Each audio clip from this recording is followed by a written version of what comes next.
It is tough to single from a couple of names from among a large number of dedicated and hardworking leaders who have shown the potential to hold the party in good stead in the future. Again, a long sentence. Where do you think the error is? Were you able to identify the error here in this question? Why would you say that? Basically, in the context, what meaning is the context talking about? It is tough to single from a couple of names. So from a couple of names, from among a large number of dedicated and hardworking leaders. So which means obviously this entire thing, right?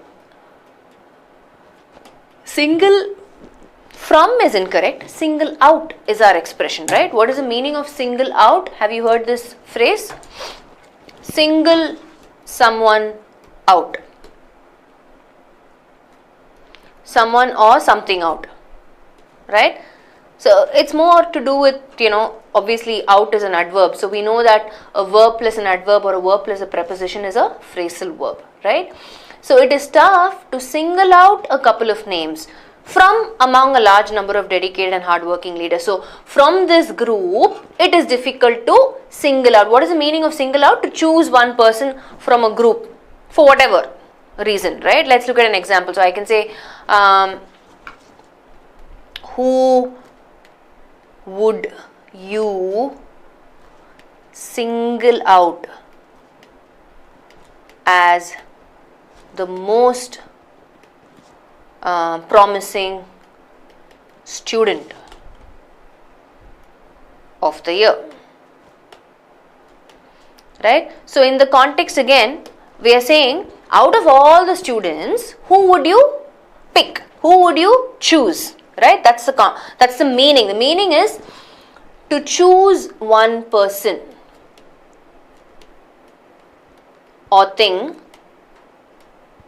from a group. Obviously for some sort of a special attention, right? So in the example that I gave, we are obviously looking for student of the year. So promising student of the year. So likewise here, yes, the error is in part A, where I replace from with out to bring the phrasal verb single out. And we just saw what the meaning was, right? It is tough to single out a couple of names, to choose a couple of names, to pick a couple of names from among a large number of dedicated and hardworking leaders who have shown the potential to hold the party in good stead in the future. Are you following? Yeah? So which means I need to have been familiar with this particular phrasal verb, single out, or at least the expression or the phrase to single someone out means to choose, to pick someone from a larger group. So if I was familiar with that, then I would have known that the error is in part A, right? For those of you who don't know, there it is.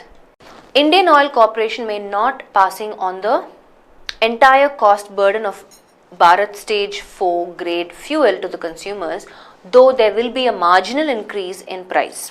Where do you think the error is? This is a pretty easy one. Again, as soon as you read it, you know where the error is, because it sounds funny, it sounds awkward, this particular part. Yes, absolutely, right? Pretty easy. Most of you got it right. Obviously, it's in part A, where another clue for you is obviously this modal may, right? Modals are always followed by the verb one. So I don't need the ing form here. And the right modal verb, the right phrasal verb is pass on, right? So what is the meaning of pass on in the context? What does it mean? Let's look at an example sentence. So I can say, so in this example sentence that I have put down, right? The retailer is forced to pass these extra costs on to the customer. So I know for a fact that, see, another way of, what do I say? Holistically learning, as in like a complete picture of learning, is to also quickly learn if that particular phrasal verb is a separable or inseparable phrasal verb, right? Because I think a year back we had some spot the errors based only on this separable or inseparable phrasal verb. So they will give a context and then they will give some options. The spot the error question type was slightly different, and all those spot the errors were based on phrasal verbs. So and the concept that you had to be familiar with is whether this phrasal verb can be broken, as in separated, or not. So I know that pass on is a separable phrasal verb, and I've given an example. So these extra costs is the object which is separating pass on, right? In the context, obviously, so it can come in both ways. I can separate it or it can come together. But what is the meaning? To make someone who is buying something from you pay for the cost of something, right? That's the meaning in this context. But remember, pass on phrasal verb can have different meanings in different contexts, right? So for example, I can even pass like a sickness. I can pass on. If I have cold, I can pass it on to somebody else because cold is contagious, right? That's one meaning. Are you following? So a phrasal verb will have different meanings in different contexts. Or if you're just asking somebody to give you something, hey, can you please pass that on to me? That's another meaning, right? When you please read this message, can you please pass this message on? That's another meaning. So when I'm learning a phrasal verb, I will learn the different meanings of that phrasal verb. I will also learn if that phrasal verb can be separated or it's an inseparable phrasal verb. For example, singled out. I singled this person out. Yes, I can separate single out as well, right? So it's good to learn holistically that way. So obviously the error is in part A, change passing to pass. That's it. Following? She is so beautiful that people turn about to look at her. She is so beautiful that people turn about to look at her. Where is the error? She is so is part A, beautiful that people is part B, turn about to is part C, and look at her is part D. Where do you think the error is? So let's understand the context meaning. No, in the context, what they're saying is, obviously, if some handsome guy or a beautiful girl passes you by, what do? If you're walking and they're passing you, there is a tendency, human nature, to turn about.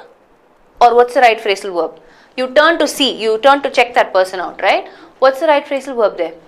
Not turn about, turn around. The phrasal verb that I need is turn around. So what do I mean by turn around? To reverse the direction of something or someone. So in a context like this, right, it's important for you to understand he turned around, as in completely, and understand another factor that you need to keep in mind when you're learning phrasal verbs is, obviously, turn is the main verb, right? And then you have the adverbs or the prepositions associating it with that verb turn, which means I have to learn all the possible phrasal verbs with turn, right? I have turn away, right? Turned away as in, like, somebody was looking at me, staring at me, and I turned away because I thought it was freaking me out, right? Why are they staring at me? So I turned away from their glance. Turn away is one. Turn to, right? I can turn to you for help. Or, turn around, like we just saw now, right? So, which means I also have to learn all the possible phrasal verbs with that verb turn. That's another aspect to it. I was sharing with you earlier what are all the things that you need to do when you're learning phrasal verbs, right? Different meanings. Now, different phrasal verbs with that particular verb. Is it separable or inseparable, right? So, in this context, it's turn around and not turn about. Okay, in fact, I don't think there is a phrasal verb like that. Yeah, it sounds correct maybe because you're familiar with about turn and you think turn about is correct, but it's not. Let's go back to the context. So obviously the error is in part C, where I change about, turn about to turn around. So literally, the meaning of this turnaround, I'll give you another example of the same meaning as our given context. So I could say, the girls in front turned around and grinned. Grin is just another way of saying that, they were laughing, they were grinning. That's grinning, okay. This is my version of the grin. I'm sure people have different ways of grinning, but yeah, turned around and grinned. But just to give you some other, what can I say, examples of turn around as a phrasal verb with other meanings. Like I said, it's important for us to know that as well. So when you're learning, please make sure you learn it holistically, right? So I'm just going to give you some random examples. Actually, I'll put the context. Can you give me the meaning that turnaround is bringing in this context? Yeah, how about that? Okay, I'll just put some quick example sentences. This is example 1. I'll give you another example. So obviously turnaround is right here. It's a separable phrasal verb. Turn it around, right? It's separated by a pronoun there. Just read the context, understand the meaning, and tell me what do you think turnaround expresses in this context. Example 2. I'm going to write example 3 here. Okay, so I've given you 3 example sentences. Can you tell me what meaning the context expresses in all these 3 example sentences? The first one is, we can produce quality work and turn it around very quickly. So what meaning does turnaround bring in this context? So in the first example, it talks about being able to complete something within a specific time, right? Quickly being our clue word. So have you heard of this expression? The turnaround time, TAT. Turnaround time, the response, right? So when you post a question in the discussion forum, ideally the TAT that you're expecting, the turnaround time for your question to be responded to or answered, you're looking at, within 24 hours, you want your question to be answered, right? Turnaround time. So in the first context, the meaning is to be able to finish something within a specific time period. Turnaround. Second, it was your idea, so don't turn around and say you're too busy. Which means you suggested this idea, boss. Now why are you backing out? So turn around in this context, the second context means what? It means, hey, now you're not being helpful. Now you're changing your mind. You're going back on what you said you will do. This is your idea. So don't turn around and say you're too busy. So don't turn around here, meaning stop being, you cannot suddenly stop being helpful. You can't say that I have nothing to do with this. So basically, when you suggest something and then you just turn around and say, hey, you know what, but I'm not available to implement that idea, then you're not being helpful, right? You surprise people. You only gave that idea. How come you're not available, right? So don't turn around. That's the meaning in the second context. Third one, the 400 million loan will help turn the Russian economy around. What is the meaning that the third context turnaround is expressing?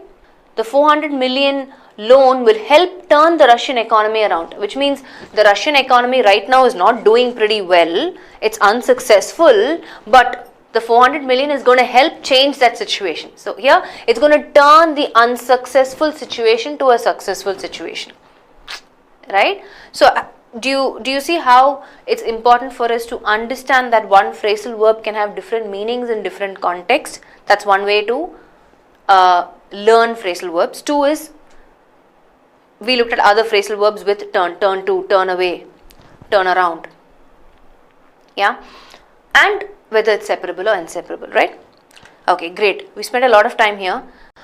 In my opinion, Balraj is very honest and can be depended. In my opinion, Balraj is very honest and can be depended. Where do you think the error is in the next one? See, in the question again, in my opinion, meaning this is what I feel because I know this person, right? In my opinion, Balraj is very honest. And can. So if you're thinking can is an incorrect modal and that's why the error should be in part B, incorrect. Right? Can is absolutely fine. Where you're saying, I know that this guy has this ability. What ability? That we can depend on him. So where is the error actually then, if not part B? Where else can the error be? Depended to be changed, not changed. You just have to add the preposition on or upon, right, to complete that phrasal verb. So error is in part C, where you say depended on. He can be depended on or he can be depended upon, right? That's the phrasal verb. Let's look at a context. Your future depends on how well you do in these exams, right? That's my phrasal verb, depend on or depended upon. So that is where the error is. The preposition is missing. Okay. One last one with respect to phrasal verbs. Let's see if you're able to identify it. A nationwide survey has brought up an interesting finding regarding infant mortality rate in China. Where do you think the error is? Where do you think the error is in this one, guys? We're still on phrasal verbs, so pretty easy to identify which part has the error. So let's quickly do this. A nationwide survey has not brought up, because we're talking about an interesting finding, which means it has the context meaning is that the survey has revealed something, right? So which means I need a phrasal verb which brings out the meaning of revealed. But brought up means what? To bring up something means to raise, na? Bring up as a phrasal verb, which means what? To look after or to raise, right? Yes, the right word is brought out. The right phrasal verb is brought out, which means revealed, right? Yeah, so that's where the error is. The error is in part A, where we're saying, hey, it's not brought up, but it's brought out, right? You bring out the best or the worst in someone.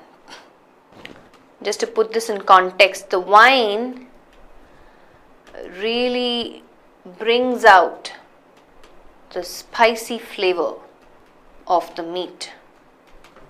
To bring out means to make something or someone show a quality that they have, or to reveal something. Yeah?